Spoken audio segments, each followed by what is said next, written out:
Police in Ottawa have arrested a 19-year-old man for allegedly posting a series of threats on Twitter targeting several government institutions in Ottawa. The CBC's Sarah Galashan is tracking the story. So, Sarah, what can you tell us?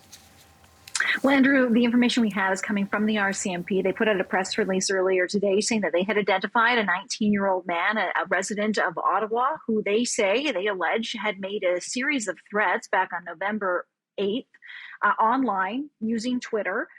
They say that he was brought into custody and that charges were laid, 12 in all, 4 counts each of conveying a terrorist hoax, threatening death or bodily harm to a person, and threatening to burn, destroy, or damage property. The properties we're talking about here, all of them in Ottawa, these are significant government locations, one of them being Parliament Hill, as well Canada's Department of Defense, China's embassy in Ottawa, and as well the U.S. embassy in Ottawa. So we don't know the specific nature of these threats, but we do know that these are significant targets, and this has led to some fairly significant charges that we rarely do see.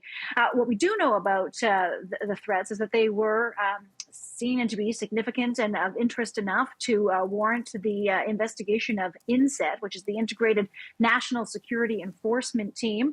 That can include multiple levels of law enforcement: RCMP, provincial police, local police, all of them working together, gathering that information and assessing issues of extremism and national security. From the press release, we do have a statement from INSET. It reads, "All threats to the public are taken seriously, including tweets on social media. This file demonstrates how communication between departments plays a key role in keeping our communities safe."